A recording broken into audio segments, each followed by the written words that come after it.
54 minutes ago. Not yesterday, not last night, just 54 minutes. The siren cut through the afternoon traffic like a blade dragging across metal. Not loud at first, more like a warning someone forgot to listen to. Then louder, then impossible to ignore. Phones started lighting up. First one message, then another. A name appearing again and again in different chat groups, private messages, comment threads moving too fast to read. Is this real? Tell me it's not him. Someone said it was a crash. The ambulance doors slammed shut, somewhere near the entrance of a hospital in Johannesburg. People nearby turned their heads for half a second, and then went back to their lives. That's how these things happen. The world doesn't pause. Not even for someone whose face once filled television screens across an entire country. Inside the vehicle, the smell of antiseptic and rubber. Someone said his name quietly, Hlomla Dandala, but not in the way audiences used to say it.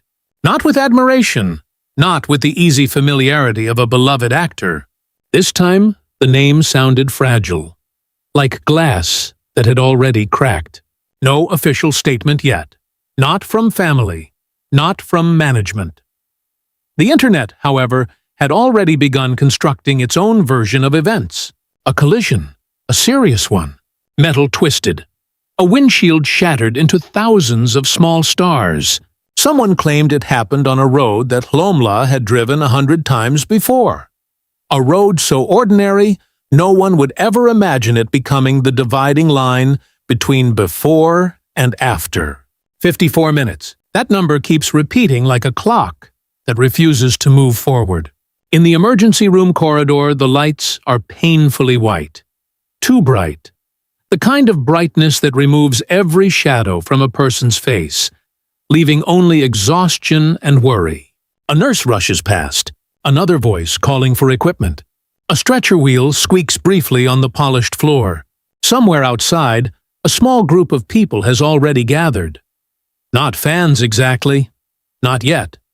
Just people who recognized the ambulance. Or maybe someone whispered the name to them. One man scrolls through his phone. Another shakes his head slowly. Because even before doctors say anything, before scans, before diagnoses, before the quiet conversations behind closed doors, people already know what accidents do to careers. Especially careers built on presence, on charisma, on a face that must appear strong under studio lights. For decades, Hlomla Dandala carried that presence easily. Television audiences knew the voice, the posture, the steady calm that made him one of the most recognizable figures in South African entertainment. But hospital rooms erase that image quickly. Here there are no scripts, no retakes, just machines that beep without emotion. A nurse pushes open another door. For a second, someone inside the corridor whispers something that cannot quite be heard. A word, maybe two. Enough to make another staff member stop walking. Then the door closes again. Outside the hospital, the rumor spreads faster than the ambulance ever did.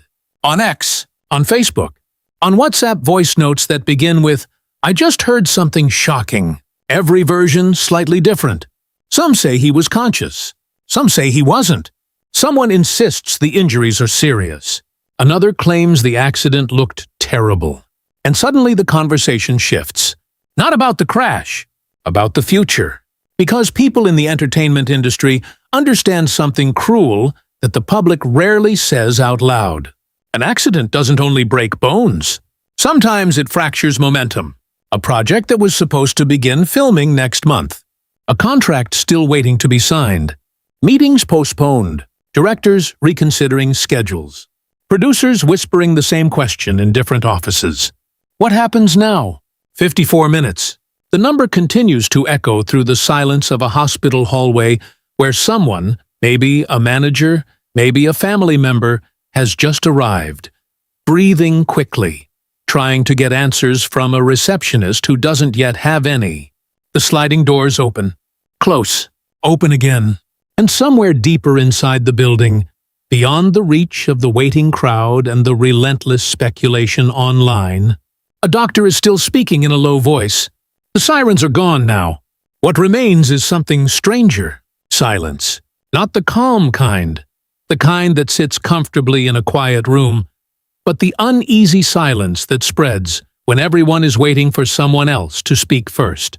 Outside the hospital entrance, the air feels heavier than it should. Cars pass, buses stop and start again. People cross the street carrying coffee or grocery bags. Life continues with stubborn indifference. Yet inside thousands of phones, the same name keeps appearing. Hlomla Dandala, no confirmation, no denial, just the growing absence of information. Fans begin refreshing their screens every few seconds, as if the truth might suddenly appear in a new notification. A habit formed from years of breaking news culture, where the smallest update becomes oxygen. But nothing comes. Television reporters have already started calling numbers they have saved for years. Managers, publicists, producers, assistants who once arranged interviews. One call rings until voicemail. Another ends after 2 seconds with a polite but unmistakably hurried sentence. "We cannot comment right now." A third call simply goes unanswered. The silence spreads. In a newsroom somewhere across the city, a producer stares at a blinking cursor on a half-written headline. The words feel dangerous. Too early, perhaps. Too speculative. So the screen remains unfinished. Across social media, however, hesitation doesn't exist. Questions begin to multiply like sparks. Is he okay? Which hospital? Was he alone in the car? How serious is it? Someone claims a friend works in emergency services. Another says a cousin saw the wreckage. A blurry photo circulates for a few minutes. Headlights twisted, metal bent in ways metal should never bend, before disappearing again after people start arguing whether it is even the same accident. No one really knows, and that uncertainty becomes its own kind of storm. Older fans remember the first time they saw Hlomla on television decades ago. They remember the calm authority in his voice, the way he carried characters that felt larger than the script itself. For many people, he was never just an actor. He was a presence, a figure who seemed permanently rooted in the cultural landscape of South African television, which is why the silence now feels unnatural. Famous names usually generate noise, statements, carefully written updates, images of recovery rooms meant to reassure the public. But none of that appears. Instead, there are gaps. A journalist posts, "We are trying to confirm reports regarding Hlomla Dandala, awaiting official response." 5 minutes later, the post has thousands of shares. And still no response. In the hospital lobby, the television mounted near the ceiling shows an afternoon talk show. The hosts laugh at something trivial. The sound is low, almost apologetic. A security guard leans against the wall, watching people come and go. One woman at the reception desk quietly types a name into the computer system. Another nurse passes through the hallway carrying a clipboard, speaking softly to a colleague. No one raises their voice, yet everyone moves with the strange awareness that something serious has entered the building. Outside, the first small group of fans begins to form near the gate. Not organized, not announced. Just people who arrived because the rumors felt too loud to ignore. One man stands there scrolling through comments under a news post that has already reached tens of thousands of reactions. He shakes his head slowly. "Why is nobody saying anything?" he mutters. Another woman nearby is trying to call someone she claims knows someone inside the hospital. The call fails twice before connecting, but the conversation ends quickly with a frustrated sigh. Still no information. The questions online grow sharper. Was the accident severe? Is he conscious? Why hasn't the family spoken yet? And beneath the speculation sits something heavier. A quiet fear people hesitate to write directly. Because when a figure as visible as Hlomla Dandala disappears suddenly behind hospital doors, imagination fills the empty space faster than facts ever could. Inside the emergency wing, a corridor light flickers briefly before stabilizing again. Someone walks past carrying medical equipment. Another voice asks for a chart. The doors remain closed. And outside those doors, far beyond the hospital walls, Across television studios, living rooms, and restless newsrooms, the same uneasy thought continues to circle quietly through people's minds. Not yet spoken, not yet confirmed, just hovering there in the growing silence. A few hours earlier, before the sirens, before the hospital lights, before the questions started multiplying online, the road looked ordinary. That is the unsettling part. No dramatic storm, no violent wind, no cinematic warning that something irreversible was about to happen. Just an early evening sky hanging low over Johannesburg, the color of fading steel. Traffic moved in long, patient lines. Red lights, brake lights, headlights beginning to glow as daylight slowly slipped away. The kind of evening people forget almost immediately after living it. Somewhere along that road, a dark vehicle moved steadily with the rhythm of the city. Windows reflecting passing street lamps, the engine humming with that quiet mechanical confidence cars always have. Until they suddenly don't. Inside the car, the dashboard light glowed softly. Green indicators, a digital clock blinking the time. No one outside the vehicle noticed anything unusual. Just another car among hundreds.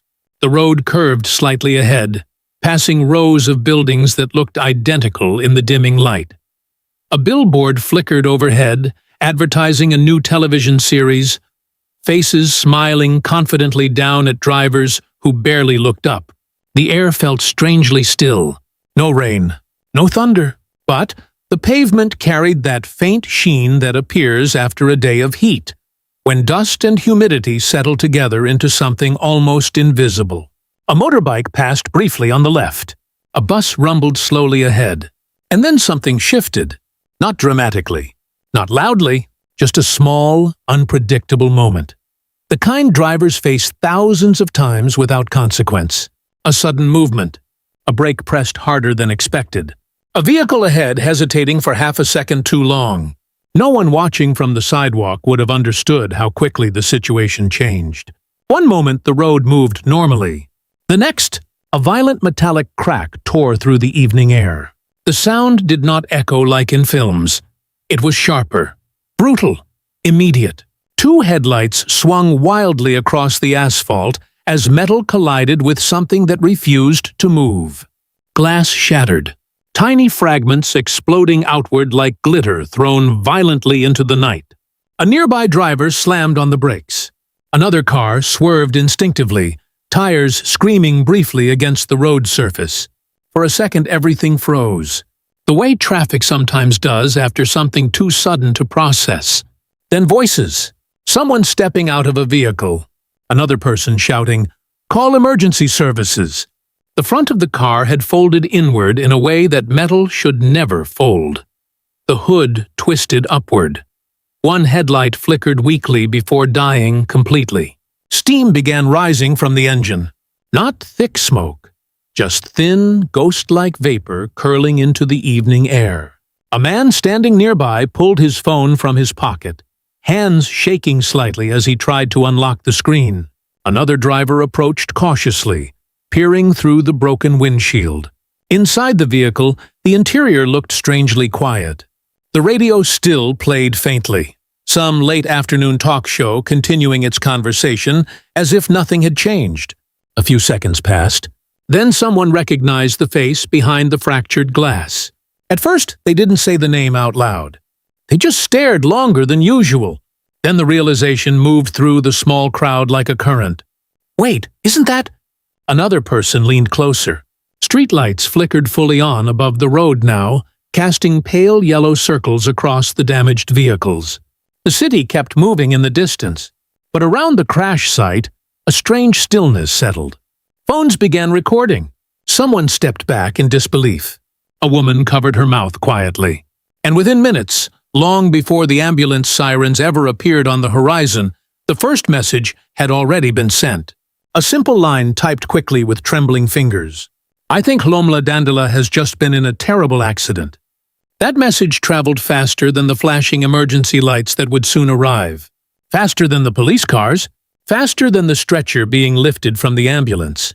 Because by the time paramedics finally pushed through the small crowd and began working under the harsh glare of portable lights, the story had already begun spreading across the city. The ambulance did not slow down as it approached the hospital gate. It burst through the entrance lane with a sharp scream of brakes and flashing blue lights that painted the building walls in restless pulses. For a brief moment, the emergency bay looked like a stage lit by electricity. Then the back doors flew open. Cold air rushed inside the vehicle. A paramedic jumped down first, speaking quickly to the team waiting with the stretcher. No dramatic speeches, no raised voices, just the clipped language of people who have done this too many times to waste a second. Move! The stretcher rolled out. The wheels rattled across the concrete floor as they pushed toward the sliding doors. The fluorescent lights above the entrance flickered slightly, humming with that low electrical sound hospitals always seem to carry. Someone inside asked a question. The answer came quickly, not loud but urgent. Serious condition. The doors slid open with a mechanical sigh, and suddenly everything became faster. Inside the emergency department, the hallway smelled faintly of disinfectant and plastic. Nurses moved aside instinctively as the stretcher rushed past them. A clipboard fell from someone's hands and clattered against the floor, ignored. The corridor lights reflected sharply off the metal railings of the hospital bed. White walls, white uniforms, white light, almost blinding. A doctor stepped forward near the trauma room entrance. He did not look surprised, only focused. His eyes moved quickly across the patient, assessing things most people in the hallway could not even recognize. Pulse, breathing, movement, or the frightening lack of it. Prepare Trauma Bay 3, he said. Someone repeated the instruction immediately. The doors swung open again. Inside the room, machines were already waiting. Monitors flickered awake. A nurse adjusted a breathing mask. Another prepared equipment on a small stainless steel tray. The metal instruments clinking together softly like distant wind chimes. For a moment, the stretcher paused beneath the bright surgical light. And in that moment, just one breath of time, the room seemed to understand who the patient was. Not because anyone said the name, but because one nurse froze briefly before continuing her work. Another doctor entered quickly, pulling on gloves as he walked. Status? The paramedic spoke fast. Fragments of information spilled into the air. Collision, severe impact, possible internal injuries. No one reacted dramatically. That is the strange discipline of emergency medicine. Even when the situation is grave, the room does not panic. Panic wastes time. But the words hung there anyway. Serious condition. A monitor beeped. Another machine started a low rhythmic tone that sounded almost like a mechanical heartbeat. Let's move, the doctor said again. The team shifted positions around the bed. Someone checked the airway. Another nurse adjusted the oxygen line. Hands moved with precision. Quick, practiced movements that felt almost choreographed. Outside the trauma room, the corridor slowly filled with a different kind of tension. A security guard appeared near the door. A hospital administrator whispered urgently into a phone. Somewhere down the hall, a journalist who had arrived too early tried unsuccessfully to speak with a receptionist. But no one inside the trauma room paid attention to that. Inside, the only thing that mattered was the fragile line between minutes and consequences. One doctor leaned closer to the patient, listening carefully. Another examined the scan images that had just appeared on a nearby screen. The room fell quieter for a second. Then the doctor spoke again. Not loudly, just firmly. We don't have much time. The phrase did not echo, but it seemed to change the air in the room. More equipment was brought in. Another nurse stepped forward. Someone adjusted the overhead light to focus more directly on the bed. Outside, the hospital hallway felt longer than usual. People waiting near the wall tried to read the expressions of every staff member who walked out of the trauma wing. But the doctors did not stop. They moved quickly between rooms, speaking in low voices that disappeared before anyone could understand the words.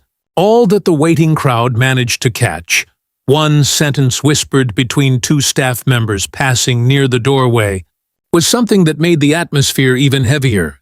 The situation is critical. The doctors are trying everything. Somewhere down the hospital corridor, the machines continue their quiet, stubborn rhythm. Beep. Pause. Beep again. But outside those closed doors, far from the bright surgical lights, people begin remembering a very different image. Not a hospital bed. A stage. A camera. A face that once seemed almost permanent on television screens. Because long before the ambulance, long before the questions and the hurried footsteps in sterile hallways, Hlomla Dandala was something else entirely to millions of viewers. He was familiarity, the kind that arrives every evening through a glowing screen in the living room. Families sitting down after dinner, children half watching while doing homework, parents leaning forward during dramatic scenes. And there he was, calm, controlled, the voice steady, the posture confident. In one of his most memorable roles on the South African television series, Jacob's Cross, audiences watched him portray a man navigating power, betrayal, and family conflict. Week after week, the character grew larger than the story itself. People began recognizing him everywhere. Supermarkets, airports, hotel lobbies. That strange moment when a stranger looks twice and suddenly smiles in recognition. Not just an actor, a presence. And it wasn't only that series. Over the years, his work spread across other productions, appearing in dramas that carried the complicated emotional weight South African television often holds. In projects like The River, viewers again saw the same commanding energy. An actor who did not need exaggerated gestures to hold attention. Sometimes he barely raised his voice. Sometimes he simply looked at another character across the room. And the silence between those two people felt louder than dialogue. Directors appreciated that. Writers trusted it. Fans admired it. His career did not explode overnight. It built itself slowly, scene by scene, episode by episode, across decades of work. A steady climb rather than a sudden leap. Awards came. Interviews followed. Magazine covers appeared. The cameras loved the quiet intensity he carried into every role.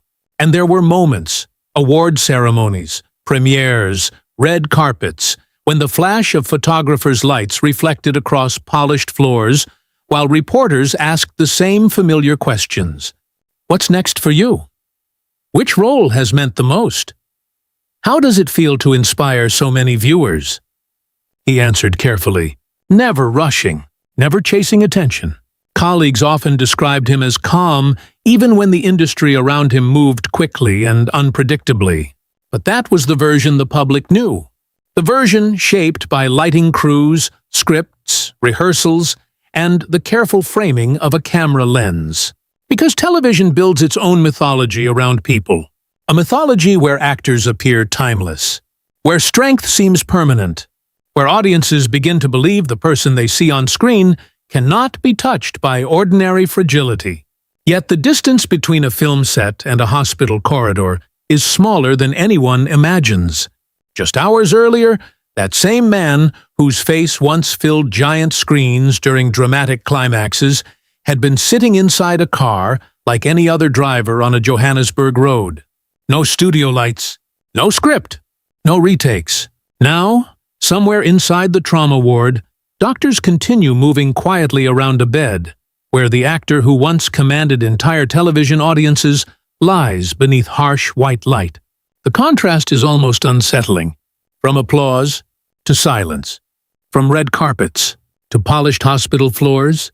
And outside, fans who once waited eagerly for the next episode of their favorite series now refresh their phones again and again, hoping for a single message that might break the growing uncertainty. Because the image they remember, the powerful characters, the steady voice, the confident presence, still feels impossible to connect with the fragile scene unfolding behind hospital doors. The hospital corridor grows quieter as night begins to settle over the city. Not completely silent. Hospitals never are. But the noise changes. Fewer footsteps. Fewer voices. The fluorescent lights hum softly above the long hallway, as if they are tired too. Behind the doors of the trauma ward, the machines continue their steady rhythm. Beep, pause, beep again. Outside, however, a different rhythm has started.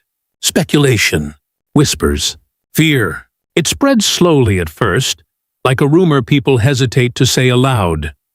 Fans scrolling through their phones begin asking questions that feel almost disloyal to think. Not, is he alive? But something heavier. Something people in the entertainment world understand all too well. What happens after this? Because accidents don't only threaten lives. Sometimes they threaten everything that came before. Somewhere in the hospital waiting area, a television plays silently above the chairs. Old footage of entertainment news cycles through images of premieres, interviews, smiling actors standing under bright lights. And there he is again, Hlomla Dandala, standing confidently in front of cameras, laughing during an interview, speaking about future projects. The contrast is difficult to ignore. One moment a person exists inside that polished world of premieres and scripts and applause. The next moment, they exist inside a hospital room where doctors speak in careful sentences. Serious trauma. We need to monitor closely. Words that rarely appear in press releases. Somewhere deeper inside the hospital, a doctor studies a scan image glowing on a screen. Shadows and shapes that mean nothing to anyone without medical training. Another doctor stands beside him. They speak quietly, not because the situation demands secrecy, but because doctors often lower their voices when the truth is complicated. Outside the room, a nurse passes by carrying a tray of equipment. The corridor clock ticks forward slowly. And outside the hospital walls, the internet has begun asking the question no one inside the building has answered yet. If the injuries are severe, what does that mean for the future? Acting is not just a profession built on talent. It is built on physical presence, on voice, on movement, on the ability to stand under unforgiving studio lights while cameras capture every detail of a face, every shift of emotion. A single injury can change all of that. A damaged voice, a weakened body, a long recovery that stretches into months or even years. Somewhere in a production office across the city, a script still lies open on a desk. Pages waiting for rehearsal dates that suddenly feel uncertain. A director checks his phone again. No updates.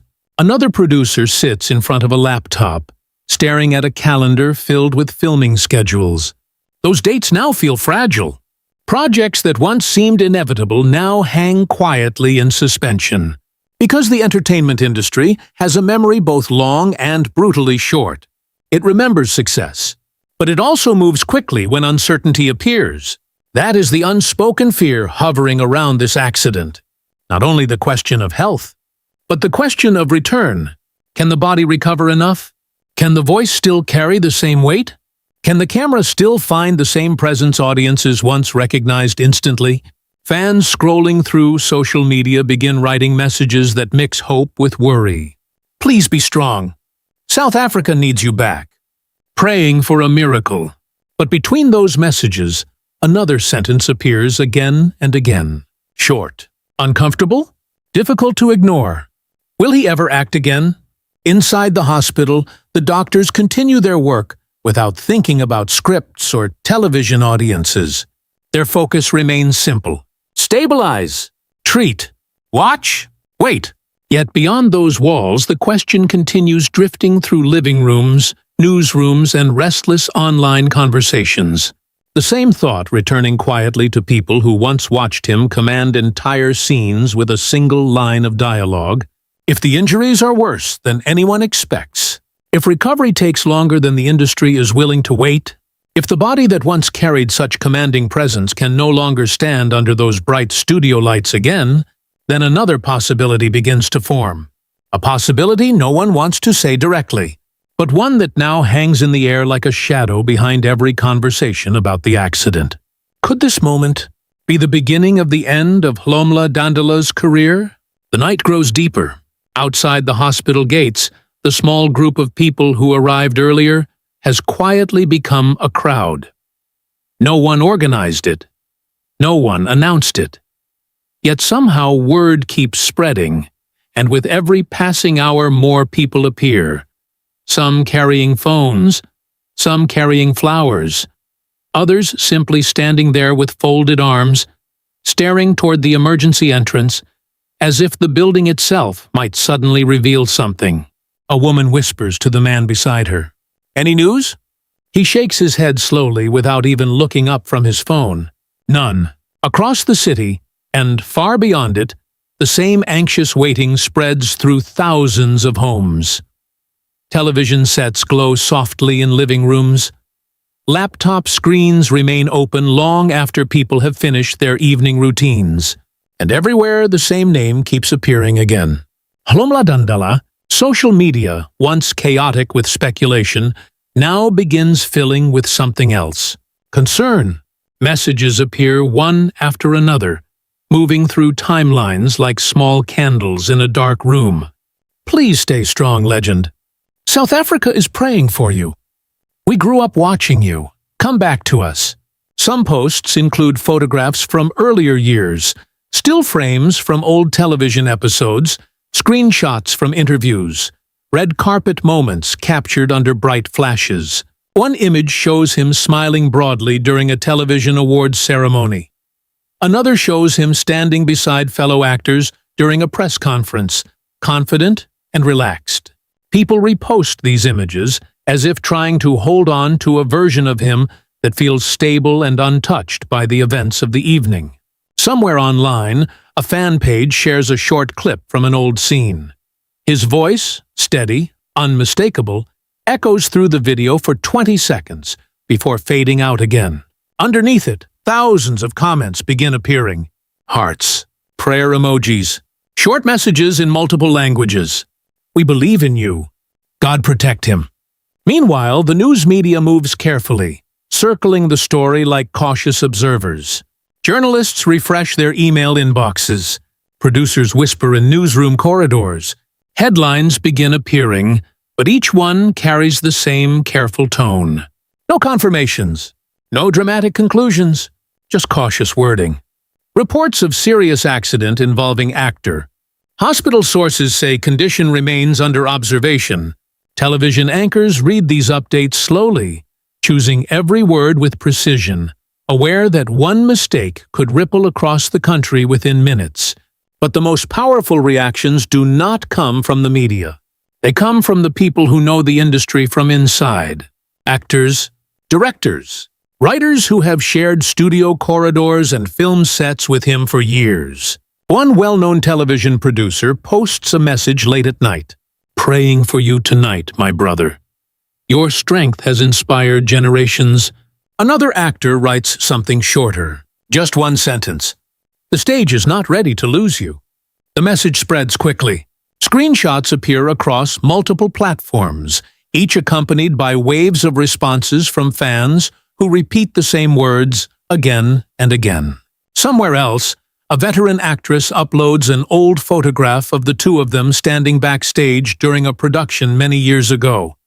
The lighting is poor, the picture slightly blurred, but their laughter is unmistakable. Her caption is simple. "Please come back." No long explanation, no dramatic speech, just those 3 words. Back outside the hospital, someone begins quietly praying near the entrance. A few people nearby bow their heads. Others simply stand in silence, watching the automatic doors open and close as nurses move between shifts. Cars pass slowly along the street, their headlights gliding across the crowd like brief waves of light. A young man checks his phone again and whispers to his friend. Still nothing. Across social media, the messages continue multiplying. Hope, fear, memories of favorite scenes, and in the middle of it all, the same shared feeling that connects strangers who may never meet each other. A strange mixture of admiration and worry for a man whose voice and presence have accompanied so many years of their lives. Inside the hospital, the machines still pulse quietly beside the bed. Outside, the entire country seems to be holding its breath, waiting, watching, scrolling through screens that glow late into the night. And somewhere between those prayers, those headlines, and those restless conversations online, The same silent wish continues to travel through thousands of messages. That the next update, whenever it finally comes, will not be the one everyone secretly fears. Night, Johannesburg. The city does not completely sleep.